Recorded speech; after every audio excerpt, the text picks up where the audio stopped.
Hello and welcome to the Crypto Chronicle. Thanks so much for being here, guys. We've got a lot to talk through today, but hopefully I will be able to keep it fairly brief because we've got a really nice selection of bullish news and outcomes that are playing out. Let's just get straight into it. So first of all, I want to talk about the strategic Bitcoin reserve that was announced at the White House Crypto Summit, which is the first of its kind. A really amazing event. It was quite surreal to watch Trump's speech at that event, and there were a lot of incredible crypto figures on display, and it was really amazing to hear Trump say the following. So just have a little listen to this, guys.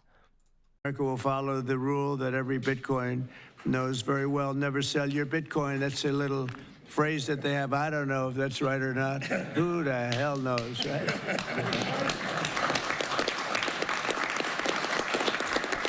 Who knows? Who knows? But so far, it's been right. And well, let's keep it that way. The Treasury and Commerce Departments will also explore new pathways to accumulate additional Bitcoin holdings for the reserve, provided it's done at no cost to the taxpayers. We don't want any cost to the taxpayers. In addition, my order directs federal agencies to conduct an inventory of all crypto assets currently held by the U.S. government and determine how they can be transferred easily to the Treasury.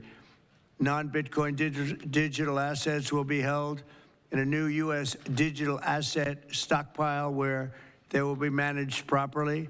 So yeah, pretty amazing. What we can note from this is a couple of things. First of all, never sell your Bitcoin. And whilst Trump sounded a little bit haphazard when he said that, he's in saying who the hell knows, it kind of summarizes things really well. You know, Bitcoin has been quite a speculative asset, but so far it has proven to be the hardest money in the world.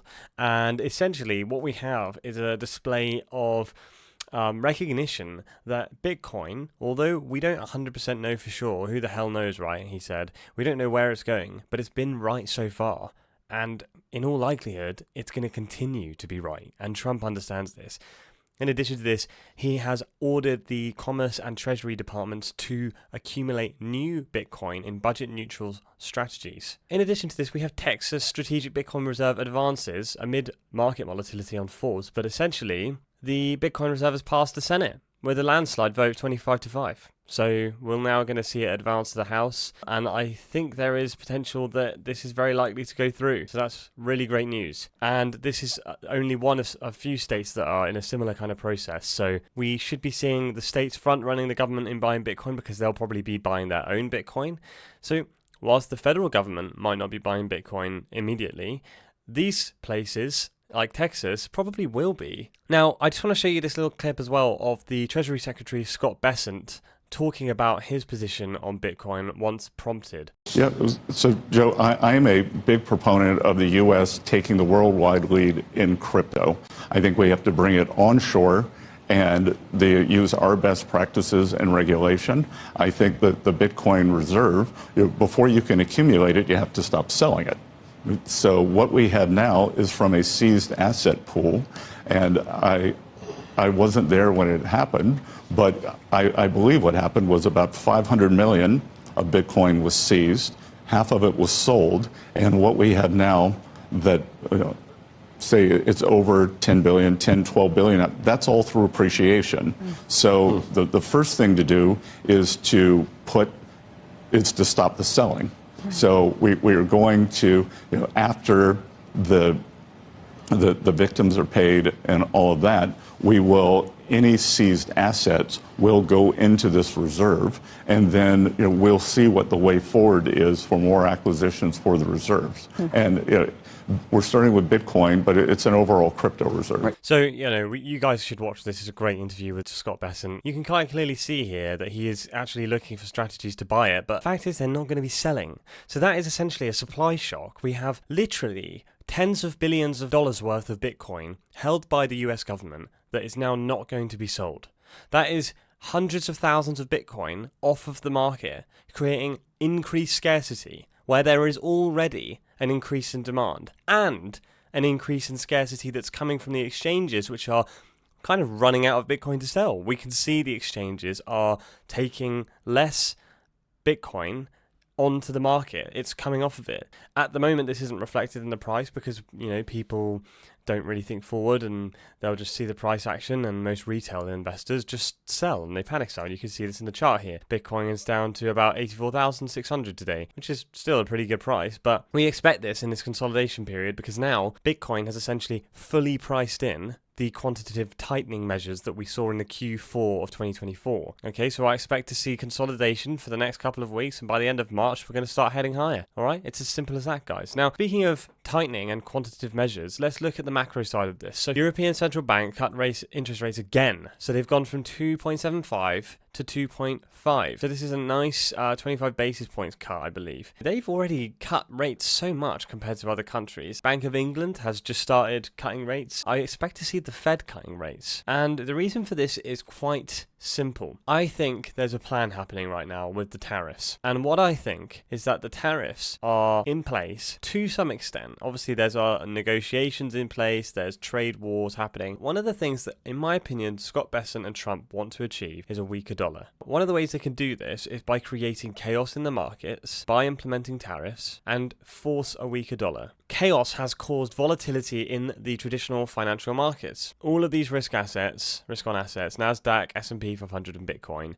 they all correlate, they've all dipped on the news of all these tariffs, supposedly, although it has a very strong correlation with global liquidity, so, I don't really see that being the main driver as much as liquidity, personally. So the prices have come down, all right? This is causing a little bit of concern because everyone, and some of my friends, I know for traditional finance economists, they're all saying the tariffs are going to be terrible, they're going to bring us into a recession, which in some cases that could happen if the tariffs were there to stay. But I think that the tariffs are there to cause chaos and cause the market to weaken. And hopefully what will happen is the Fed will step in and cut interest rates in the US, which would mean that we have an easing measure and risk assets going up in value, because that's the whole point. They would cut rates to stabilize markets and to try and stimulate the economy, even though there's a weaker dollar. So we have this huge surge in stimulus and global liquidity ahead of us, guys. And I keep talking about this. Not just that, but China is going to release these special treasury bonds. This is a huge amount of stimulus that they're going to be doing, and this is only the beginning, guys. Okay, so we're getting this incredible stimulus from China,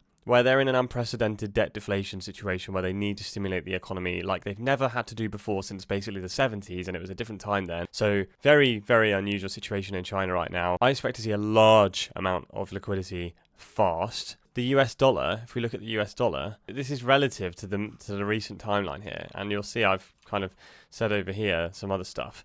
We have this huge weekly wick, which is the biggest weekly wick since weekly candle to the downside since November 2022. We've head into the neutral area. In my opinion, this is the neutral area because things are consolidating. We're not seeing much, and don't forget there's a lead time on this liquidity, all right? And this is a strong correlator with global liquidity, all right? If you kind of look at this versus global liquidity, you can see the downtrend and then the uptrend, just like how you have the uptrend and then the downtrend here, because downtrend in the strength in the dollar, the weakening of the dollar is an increase in global liquidity. Now, I want to compare this to 2017, and I've shown a chart before, but I wanted to, show this on my own chart so you guys can really get an idea of how similar the correlation is. So, on TradingView, there's this great feature here called bar patterns. And you can essentially just, click here, and take this, right? So I did that. I've taken that and I placed it on the original Trump liquidity cycle, okay? So we can kind of move this around a little bit. We actually have a much steeper decline in the dollar here, but we have a very similar looking chart here, guys. It's a little bit hard to see, but if you see there's these two peaks here. If we line up the peaks roughly and the new one, we have these very similar. Look, you're never going to see an exact repeat of what happened then. It's not really possible, but you do see a rhyme. A very strong rhyme, okay? Sure, the timeline's a bit different. You can do this if you want. I mean, there you go. Maybe that's a little bit better of a correlation. But look, we're seeing exactly the same thing that we saw in Trump's first presidency. Do you want to know what happened around here? A major almighty alt season. I just want to talk about the tariffs for a second. Look, a lot of people don't really see the comparisons, but the Trump tariffs in the first presidency weren't really too much to worry about. You can look this up on Wikipedia, first Trump tariffs, and it's all over the internet. But essentially, they were quite similar. look, I mean, even look, steel 25%, aluminium 10%. There was stuff on the European Union, there was tariffs on Mexico and Canada, and then these all resulted in some great trade deals that came out of this, and they weren't actually that inflationary at all back then. So if you want to look at the difference in the tariffs, you can, but I asked ChatGPT to see if it could try and summarize everything for me, and it came up with all of this. So essentially, look at these. These are the comparisons of the first term and the second term. This is why I'm not worried, really. Targeted countries: China, European Union, Canada, Mexico. Targeted this term, the same thing, literally. BRICS nations is literally basically some European countries, okay? Tariffs, 25% on up to 250 billion worth of goods, 10% on all goods, all right? So pretty similar. EU, Canada, Mexico, 25% on steel, 10% on aluminium. Canada and Mexico, 25% on all goods, 10% on energy exports. EU proposed tariffs on autos and agriculture. So first of all, what you have to realize is that whilst they're not the same, these were still massive tariffs. While these are much broader, we're in different times now, and he's obviously trying to negotiate different things that are more specific. But the overall justification for them is similar. It's to reduce the trade deficit, protect domestic industries, and to cause negotiation pressure. You saw the same kind of retaliations back then as you do now. You saw the same kind of economic impact as you did then as you do now. And you actually saw inflation pretty much remaining an average of around 2% if you look at it. And I wouldn't be surprised if we see a very similar thing in the next few years in Trump's new presidency. The stock market reaction was bullish in 2017, because not necessarily because of all this, but in spite of it, at least it was very much, look, 2.9% drop in the Dow Jones index, industrial average, fell 2.9% on tariff news. But at the same time as this, the markets were bullish, and you saw these tariffs come into play all throughout 2017, 2018, 2019, 2020. Crypto reaction, Bitcoin went up basically 20x, 23x, really. So I'm not saying we're going to be doing that now, but I do expect to see a pretty significant rally regardless of these tariffs. The growth is coming from global liquidity, but also there's going to be some growth domestically as well, because hopefully Trump's tax cuts that he's intending to do will, and various other things, will hopefully counteract the negative impacts of the tariffs, not least trade deals in the future. But this year specifically, we should see growth in the ISM manufacturing index. We have it here. This is my amazing, I love this chart so much. We've got the peak in the ISM here, 2017, all right? Same thing. We saw all this growth in 2017 despite the tariffs. And one reason that is quite significant for the ISM and growth to continue despite these tariffs is actually to do with credit. Now, interestingly, credit is a big factor as to what takes into is a big factor of business cycle growth. And no one explains this better than Julian Battelle on the MIT monthly video from Real Vision. So let's just have a listen to what he has to say about this. Another crucial development was the recent shift in commercial industrial loans. Okay, and specifically demand, which has finally turned positive in the latest Fed Senior Loan Officer survey for Q1. This was the first positive reading since Q3 of 2022. And it's a significant signal that businesses are gaining confidence and willing to borrow for this upcoming expansion. Also, when I group all the components together, so here we're talking about C&I loans for, so commercial and industrial loans for medium, large, and small firms. We're talking about credit card loans. We're talking about household loans. There's a whole bunch of those sub components or sub surveys. But when I rank them all together, bank lending across all sectors eased further in Q1. And this too is a positive signal that we're likely to see the ISM continue higher as more credit availability filters through to the real economy this year. Because basically, as banks and non-bank lenders loosen credit standards, businesses gain better access to capital, which then they can deploy to fund CapEx, so capital investment, labor, and new projects. Okay. So over time, as credit standards loosen, this increase in lending helps the economy to build momentum. So yeah, pretty fantastic analysis there on lending and how that has an effect on the ISM. That's why I think we will see it probably continuing to go higher. But moving on, I want to talk to you about Bitcoin price for accumulation. You know, I must admit, I have copied pretty much this chart. Made it myself, but I have copied it from Crypto Currently. It's a great YouTuber, really, really like him. And I don't mean to rip him off or anything, because I know a lot of our charts are probably quite similar. But the one thing I've changed about this is that this is what I consider the new investor's Bitcoin fair value chart, whereas his is kind of a little bit different and perhaps more relevant to him or his audience. But I understand a lot of people who might be watching this are new to the market, and I'm relatively new to this market too, so I can get a sense for how you guys feel here. But essentially, Bitcoin is back in its what I would consider cheap zone relative to the current price. All right, so obviously some people consider this kind of area a bit more cheap. This is fair value, still expensive up here, but really for me, anything below 100k, that's kind of fair right now. Bitcoin is pretty high demand, and I would pay less than 100k to reaccumulate for one Bitcoin. I would say that if it's above 100k, that's a little bit expensive at that point. So maybe just think about it. You can still reaccumulate. I personally still think Bitcoin's going higher, but it's still a bit expensive. So maybe you would want to wait for another dip like we're in now, right?